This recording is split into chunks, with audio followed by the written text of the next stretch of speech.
4 cara kalian itu pasti jadi kaya. Jadi lu tinggal buang semua financial advisor lu ke samping ya. Lu dengerin gue aja. Karena mereka belum kaya. Dan gue akan ajarin lu gimana caranya jadi kaya. Pertama ini paling sederhana menurut gue. Gue tuh gak suka membol. Gue akan kasih yang praktek aja. Kalian bisa lakuin secara praktek. Yang satu itu adalah mainin game pembesaran ya income.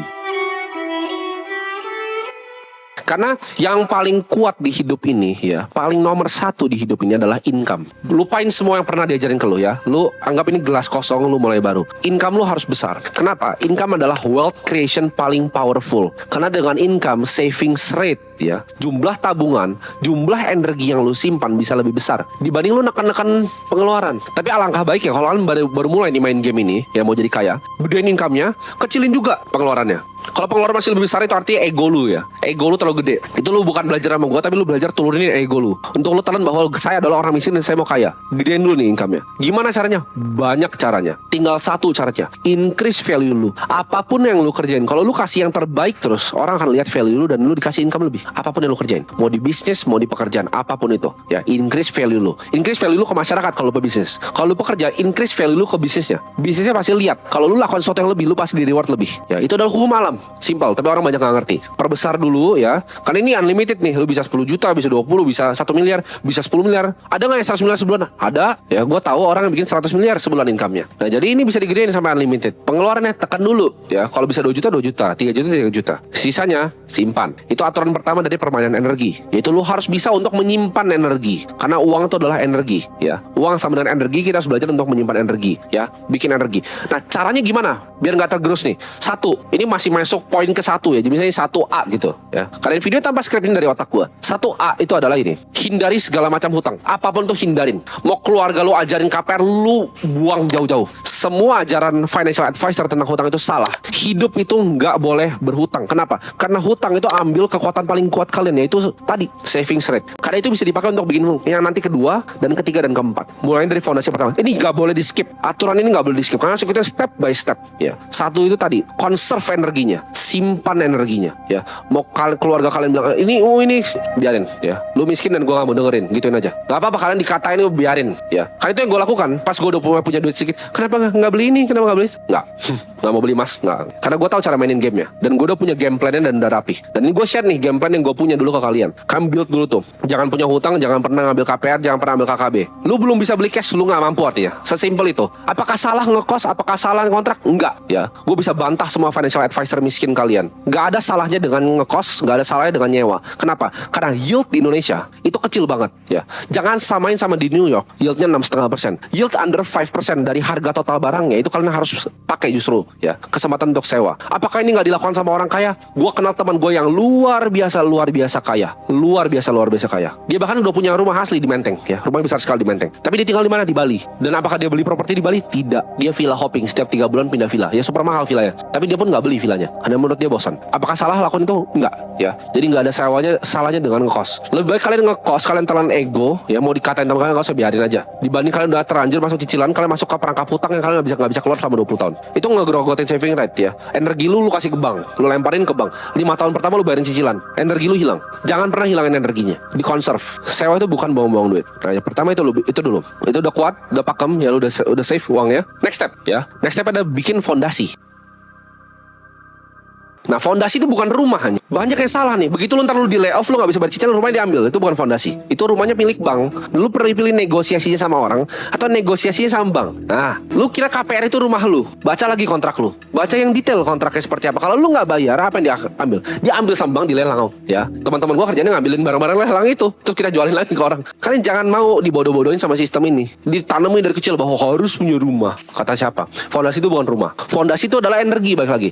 Nah, energi itu formatnya bisa berubah ke mobil, bisa berubah ke rumah. Tapi kalau lu rubah ke rumah, di saat lu butuh energinya, lu mesti mortgage balik kan, lu tarik lagi, itu cicil lagi keluar. Itu nggak bagus. Atau lu jual pun pasti turun value properti lu, ya percaya nggak? Apalagi lu yang beli rumah 1 miliar, 2 miliar, pasti turun. Bayar biaya agent lagi 2%, pajak segala macam, turun. Ya, energi itu harus liquid. Jadi gimana caranya kita lakukan itu? Nah, ini kalian bisa lakukan dengan berbagai macam cara. Bisa bahkan cuma sesimpel stay cash. Banyak ngajarin, dana darurat ya, 3-6 bulan. Enggak, ya. Yang kalian perlu lakukan adalah kalian bikin fondasi yang luar biasa panjang. Bisa 2 tahun, bisa 3 tahun, bisa 5 tahun dibanding beli rumah. Punya fondasi ini, ya. Jadi belajar untuk save energi, conserve energi, ya. Energinya lalu disisihin ke dalam fondasi ini. Ini baru rumah asli lu, rumah finansial lu di atas, ya. Lu begitu udah punya bantalan, misalnya lu punya uang 1 miliar sebagai bantalan, itu enak kan rasanya. Lu mau ngapa-ngapain enak rasanya, udah gampang, ya. Ini terserah, lu mau taruh di surat hutang dimanapun terserah. Itu preferensi lu. Gua gak akan kasih saran lu misalnya mau masuk money market atau mana, itu terserah lu. Stay cash juga boleh. Tapi lu punya fondasi yang luar biasa kuat yang gak bisa digoyahkan. Lu ibaratnya di PHK pun lu bakal ketawa. Lu bisnis lu bangkrut lu bakal ketawa. Nah, fondasi ini udah punya, baru ke next step yaitu investasi.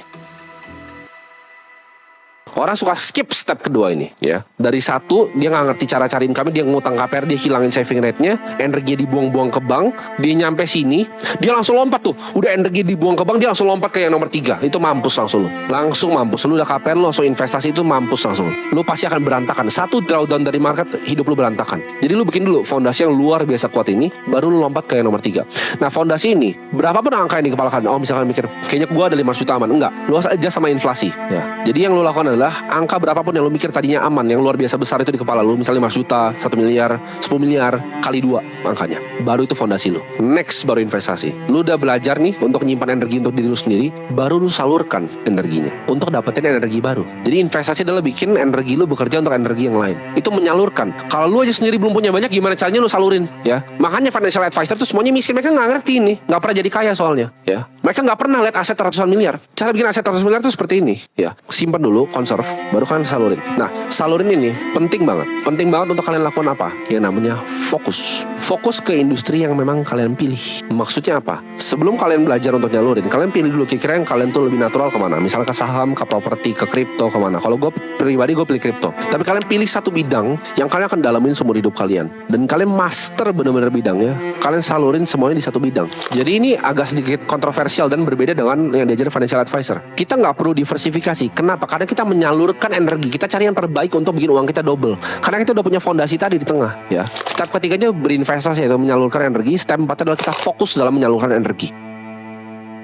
Ya, belajar simpan energi, belajar bikin fondasi kokoh tentang energi, belajar menyalurkan energi, dan belajar gimana cara menyalurkan energinya. Itu 4 step ya, itu udah pasti jadi kaya. Jadi mau yang investasi ini naik turun kiri kanan jungkir balik, kalian nggak peduli. Kalian bisa ambil drawdown 50% karena kalian punya fondasi yang sangat kokoh, yang bisa biaya hidup kalian kapanpun. Ini akan otak kalian akan berbeda nanti. Begitu kalian nyalurin jadi gampang. Nah, ini gamenya konglomerat. Mereka selalu punya reserve, ya. Mereka selalu punya reserve. Nah, begitu kalian masuk ke game yang terakhir, nah kalian tinggal pilih. Kalian mau masuk di game yang mana dan fokus, jangan diversifikasi, ya. Resiko lu udah di offset sama yang fondasi. Lu nggak perlu diversifikasi di investasi. Selalu konsentrasi, hajar 1 atau 2 aset. Lu lihat nih, misalnya lu orang properti. Oke, ini mall ini under value, hantem langsung hajar beli mall gitu, ya. Nggak perlu beli rumah-rumah kecil-kecil kos-kosan banyak, nggak perlu. Itu game orang nggak punya duit. Lu lihat gedung murah, hantem langsung, ya. Lu lihat saham nih, ya. Udah pada kayak supermarket, 12 gitu karena mau diversifikasi risiko. Apa yang lu mau diversifikasi? Lu nggak pernah bisa miskin, lu udah punya fondasi. Nggak perlu.